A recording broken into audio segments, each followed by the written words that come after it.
his farms. Thank you for our team, Dr. Aravindan, எங்கள் team ஃபுல்லாகவே, doctor Anantharaman, our Kaveri team, Dr. Magesh, அப்புறம் excellent anesthetists and ICU team. Thank you.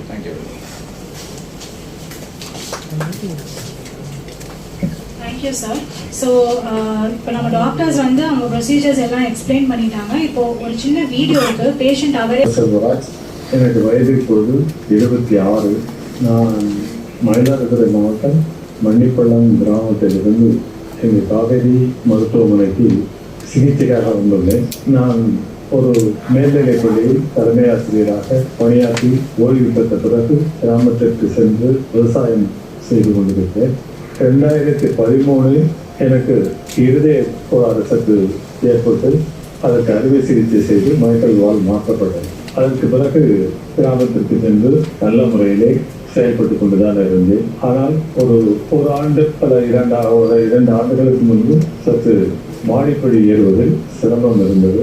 திரும்பவும் அந்த Michael வால் சுருக்கம் ஏற்பட்டு திரும்பவும் அதனை சரி செய்ய வேண்டும் என்று மருத்துவர்கள் கூறியதால் இந்த காவேரி மருத்துவமனை இந்த புதிய முறையில் பலூன் டைப் ஆஃப் இதில் ஆபரேஷன் செய்தீங்கன்னா ஒன்றும் பயப்பட வேண்டிய அவசியம் இல்லை, ஓப்பன் ஹார்ட் சர்ஜரி இல்லை என்று சொல்லியிருந்தார். அதன்படி செய்யலாம் என்று இருந்தபோது ஒரு வீட்டில் நடந்து கொண்டிருந்த போது தவறி கீழே விழுந்து என்னுடைய இடது காலில் இடுப்பு எலும்பு பகுதியில அந்த பந்துக்கிண்ண மூட்டு என்று சொல்வார்கள், இந்த பந்துக்கிண்ண மூட்டுல விரிசல் ஏற்பட்டு அதனால் வலி ஏற்பட்டதால் முன்னவே செய்ய வேண்டிய, அதாவது ஹார்ட் ஆபரேஷன் செய்து எலும்பு முறிவு சிகிச்சை செய்வதா, எலும்பு முறிவு சிகிச்சை செய்துவிட்டு ஹார்ட் ஆபரேஷன் செய்வதா என்று நிலை ஏற்பட்ட பொழுது இங்க இருக்க மருத்துவர்கள் 2 சொன்னாங்க. அதுக்கு அதுபடி அவர்கள் 12ஆம் தேதி எனக்கு சிகிச்சை செய்து எனக்கு மருத்துவம் செய்து முடித்து விட்டார்கள்.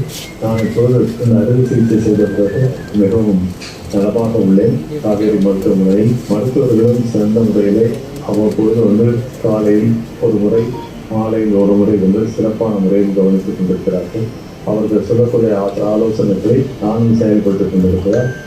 பட் அதுக்கான பிரச்சனைகள்லாம் நிறைய இருந்துச்சு. ஒன்று 3வது ஜென்ரேஷன் இப்போ யூஸ் பண்ணுறதுக்கு இப்போ இதுக்கான ரிசல்ட்ஸ் வந்து நல்ல எக்ஸலண்ட் ரிசல்ட்ஸ் இருக்கு.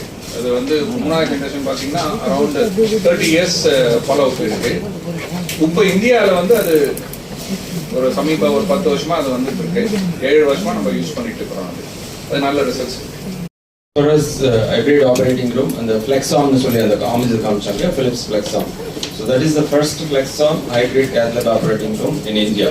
This is more than now 5-6 years, 5 years, it's COVID already.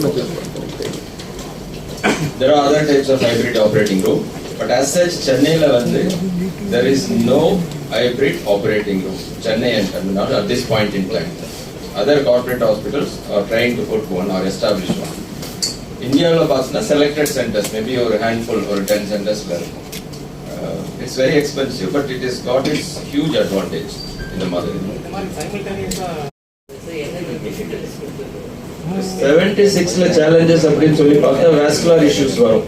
காலில் இருக்க blood vessels சுருங்க ஆரம்பிக்கும் மற்ற இது மாதிரி. பட் ஃபார்ச்சுனேட்லி இந்த ப்ரொசீஜர் வந்து வீனஸ்ன்னு சொல்றது வெயின் வழியாக போகிறது, ஆர்ட்ரி வழியாக கிடையாது. ஸோ காலில் ரைட் சைடில் இருக்க வெயின் வழியாக ரைட் சைடு ஹார்ட்டுக்கு போயிட்டு லெஃப்ட் சைடுக்கு அந்த செப்டம்னு சொல்லி பங்க்சர் பண்ணி லெஃப்ட் சைடு போயிட்டு அந்த வால்வுக்குள்ளே புது வால் வைக்கிறது. So it's a very safe procedure. Orthopedic side la he will tell. இப்போ ஆர்த்தோ பாயிண்ட்ல பார்த்தீங்கன்னா 60 வயசுக்கு மேலே வந்து எந்த ஹிப்பு தான் இருக்கிறதுல பெரிய எலும்பு நம்ம உடம்புல. ஸோ ஹிப்பு ஃப்ராக்சர் ஆச்சுன்னா என்ன ஆகும்னா அதில் இருக்கிற அந்த போன் மேரோ அதெல்லாம் போய் பிளட் கிளாட் ஆகிறதுக்கு நிறைய சான்சஸ் இருக்கு. ஸோ ஹிப்பு அடிப்பட்டாலே மேக்ஸிமம் வித்தின் 24 hours பண்ணால் நல்ல ரிசல்ட். இல்லைன்னா நம்ம பிளட் கிளாட் போய் அது போய் ஹார்ட்டில் போய் உட்காந்துரும். ஸோ ஃபர்ஸ்ட் அடி எங்கே வரும்னா ஹார்ட்டில் தான் போய் பார்க்கணும். ஹார்ட்டில் ஏற்கனவே இப்போ சார் சொன்ன மாதிரி ப்ரெஷர் வந்து 40க்கு மேலே இருந்தாலும் எங்கேயும் எடுக்க மாட்டோம். அது வந்து ஹையஸ்ட் ரிஸ்க் பாசிபிலிட்டிஸ் தான் சொல்லிடுவோம். இப்போ 100க்கு மேலே இருக்குன்னா இப்போ யோசிச்சுக்கோங்க, அது வந்து ஒன்றுமே பண்ண முடியாது. ஸோ இப்போ ஹிப் ரீப்ளேஸ்மெண்ட் பண்ணும் போது சர்ஜரி டைமும் பெருசு, ஆப்ரேஷன் டைமும் பெருசு. இது ரெண்டுமே மேஜர் சர்ஜரிஸ். அது பெஸ்ட்டாக நம்ம என்ன பண்ண முடியும் அப்படின்றது தான். அதே டைம் நம்ம ஒவ்வொரு ப்ரொசீஜர் ஒவ்வொரு ஸ்டெப்பு பண்ணும் போதும் நாங்கள் அனஸ்தட்டிஸ்ட்டும் என்ன பார்ப்பாங்கன்னா ஃபஸ்ட்டு அந்த கிளாட் எங்கேயாவது போய் உட்காருதா, ஃபஸ்ட்டு எடுத்த உடனே லங்ஸ்லையும் உட்காரும், ப்ரீதிங் டக்குன்னு ஒரு காஃப் வர ஆரம்பிக்கும், இல்லை ஹார்ட் அப்படியே ஒரு பம்பு சடனாக நிற்க ஆரம்பிக்கும். இது ரெண்டுமே இப்போ பிரச்சனை நார்மலாகவே. இப்போ இவருக்கு இருக்கிறதுலே ஜாஸ்தி. ஸோ அதை எப்படி நம்ம வந்து எடுத்துகிட்டு போனோம்னு சொன்னால் இந்த ஜர்னி